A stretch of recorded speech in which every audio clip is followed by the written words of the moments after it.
Mr Speaker, and reads, does he stand by his answer to question number 11 yesterday that Sammy Wong did not accompany Pansy Wong on any ministerial trips to China? The Honourable Bill English.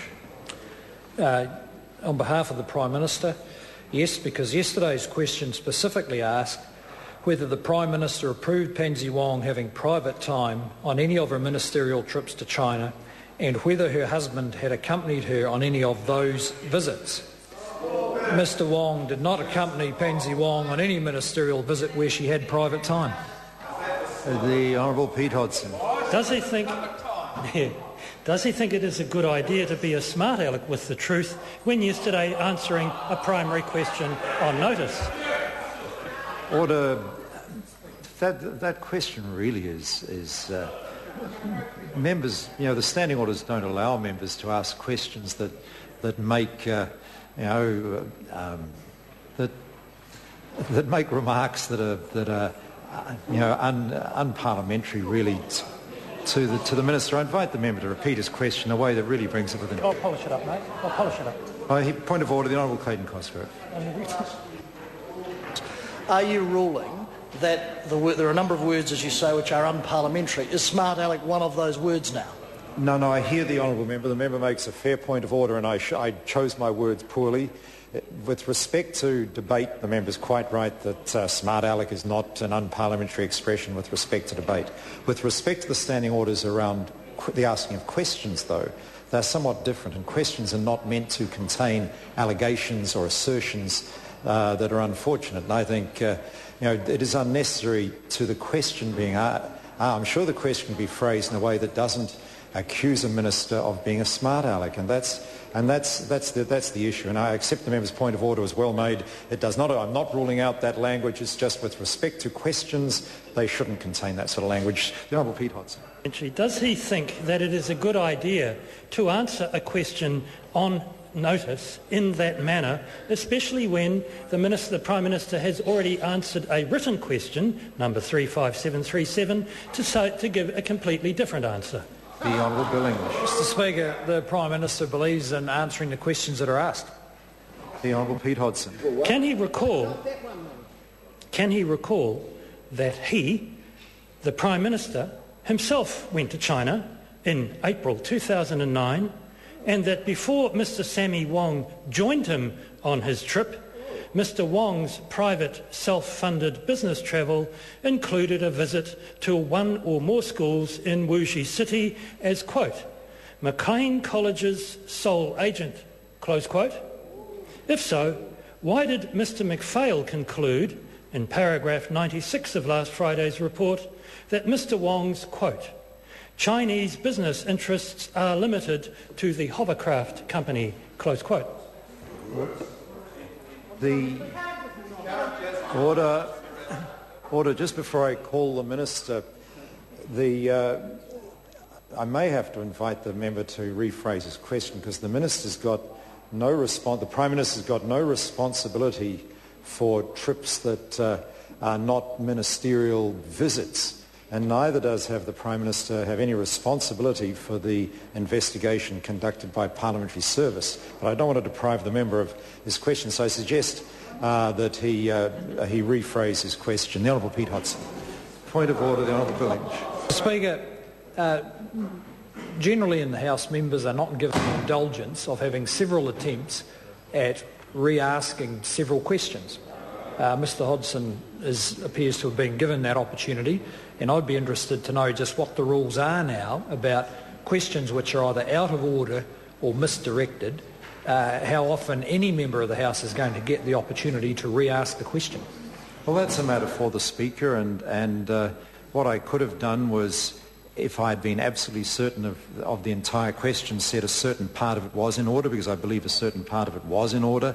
Had the entire question been out of order, I think I'd have had more sympathy with the member's point of order. But part of the question, in my view, was not out of order, but in its totality it was not within standing orders, and that's why I'm asking him to rephrase it to make sure the question he's asking, the whole question, is within standing orders. Thank you, Mr Speaker.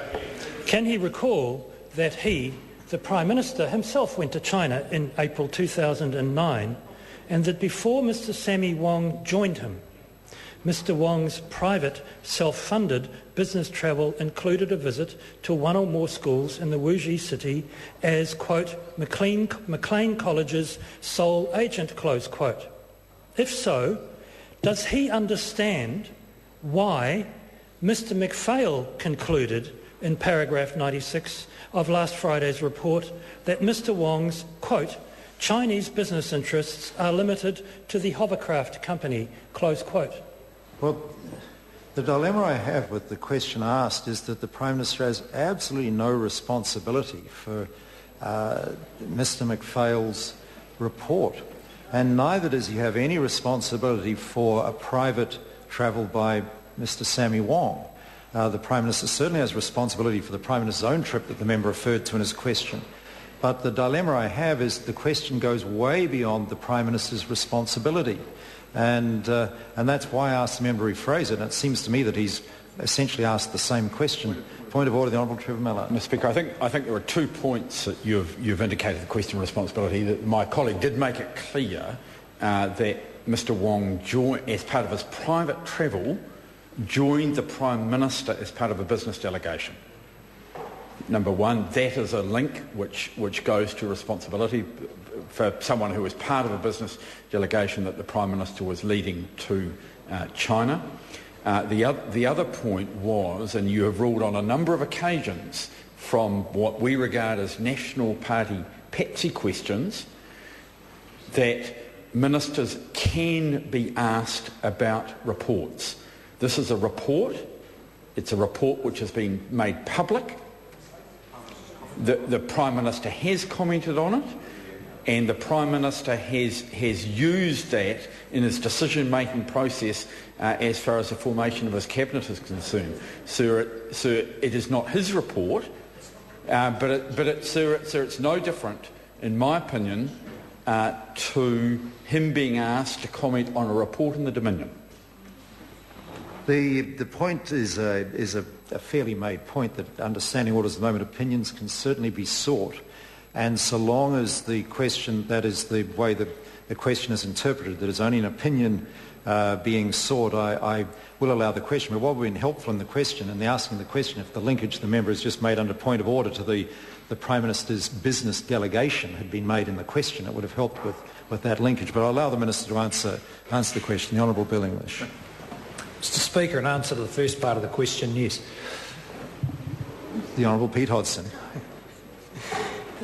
Is he aware that Mr Wong visited other schools at other times too, including this high school affiliated to Nanjing Normal University, and noting that he has had many taxpayer-assisted trips to China, and that there are a lot of schools in China, does he still believe that no business was done on any taxpayer-subsidised trips? The dilemma the member is getting into there, he's asking the Prime Minister to accept the report for which the Prime Minister has no responsibility. And what's more, the trips the member is referring to, it's from what has transpired already, were not part of the business delegation. These were part of a private trip, it would seem. And the Prime Minister has no responsibility for that private trip. And that's the dilemma the House faces. I mean, these are important issues, I accept that absolutely, but then questions do have to be within standing orders, and ministers cannot be questioned on matters for which they have no responsibility. I've allowed the member to rephrase 2 questions so far, both supplementaries, and yet I feel this third supplementary is not within standing orders at all. Point of order, the Honourable Trevor Miller. Mr Speaker, we have the Prime Minister relying on the word of one of his former ministers, as did Mr McPhail, that Mr Sammy Wong only had one business interest in China, which did not include these schools. The Prime Minister has relied on that report, as I think you have, sir. Not that we can ask you questions about it. And, sir, I think having the Prime Minister indicated that he has relied on the report, it is appropriate for him to be questioned on it. I'll hear the Honourable Bill English on the point of order. Mr Speaker, this bears on ministerial responsibility. The fact is that the MP, Pansy Wong, resigned from Cabinet, and at that stage the Prime Minister's responsibility ceased. The matter that